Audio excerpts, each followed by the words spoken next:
Madame, mademoiselle, monsieur, bonjour. Je m'appelle Jean-Charles Bourquin. Je suis lanceur d'alerte. C'est aujourd'hui le mardi 4 juin 2019. Depuis de nombreux jours, je vous informe à propos des conséquences très graves pour la population et pour l'environnement des fumées toxiques émises lors de l'incendie de Notre-Dame de Paris les 15 et 16 avril dernier. Ces fumées contenaient en particulier d'énormes quantités de plomb, car ce sont environ 400 tonnes de plomb contenues dans la flèche et la toiture de la cathédrale qui sont parties dans les fumées ou qui ont coulé à l'intérieur du bâtiment.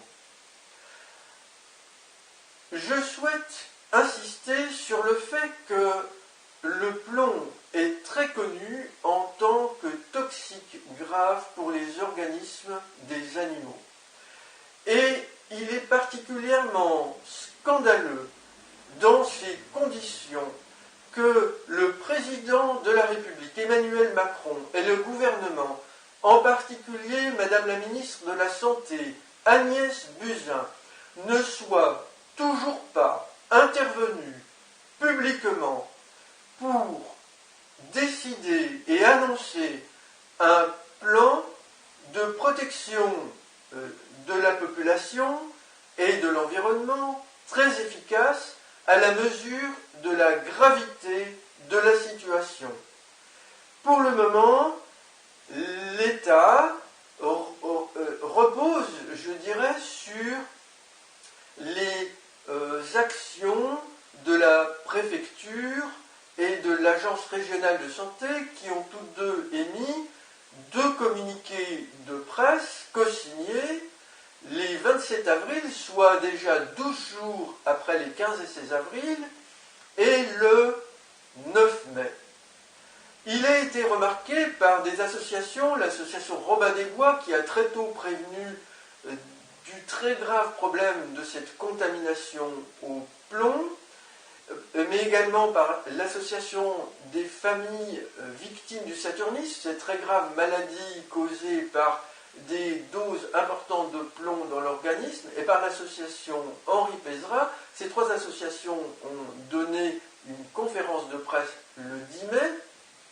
Il a été souligné, et moi je le souligne de même, j'ai une formation scientifique, mais je vous assure, il n'est pas besoin d'avoir une formation scientifique pour constater cela, que les mesures décidées par l'Agence régionale de santé et la préfecture dans leurs deux communiqués de presse sont certes utiles, et personnellement je les en remercie, mais elles sont insuffisantes, et là-dessus je ne suis pas satisfait.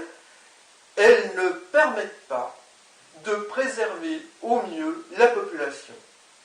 Alors nous avons appris, je vous l'ai dit, qu'une crèche a été fermée dans la préfecture de police qui se trouve sur l'île de la Cité, dans le 4e arrondissement de Paris, en face de la cathédrale Notre-Dame de Paris, qui a brûlé. Et cette crèche a été fermée à cause de la pollution. Nous avons appris cela le 17 mai. Nous ne savons pas si les enfants ont fréquenté cette crèche entre la date de l'incendie et la date où elle a été fermée.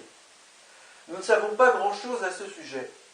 Mais aujourd'hui, malheureusement, nous avons appris sur France Info avant 8h et dans le journal de 8h sur France Inter que l'Agence régionale de santé invite les femmes enceintes et les enfants à se faire dépister le plomb dans leur sang parce qu'elles s'alertent, donc l'Agence régionale de santé s'alerte, ayant eu l'information d'un cas, un enfant, un petit garçon qui vit tout près de la cathédrale Notre-Dame de Paris et dont le taux de plomb est très anormalement élevé.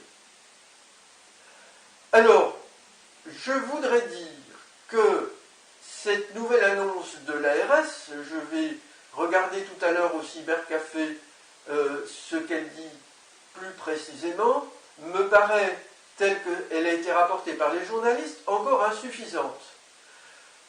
Pourquoi? Parce que ce sont toutes les femmes qui sont concernées. Même 8 ans, 20 ans après, une femme qui a inhalé, absorbé par toutes sortes de façons, je dirais, en mangeant par exemple, du plomb en excès dans son organisme, celui-ci va se fixer au bout d'un certain temps sur différents organes dont les os, et le plomb qui est contenu dans les os peut ressortir dans la circulation du sang lorsque cette femme attend un enfant plusieurs années après.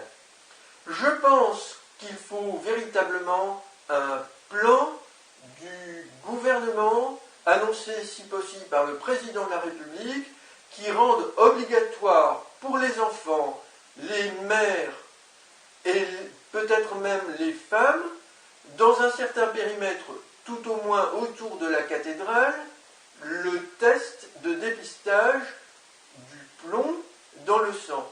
Je rappelle aussi qu'Anité Boumoni de l'association Henri Pézra a déclaré lors d'une conférence de presse qu'il y avait non seulement le plomb, mais l'arsenic et la suie, tous trois cancérogènes importants qui étaient présents dans les fumées de cet incendie. Je voudrais insister sur l'importance de mieux communiquer.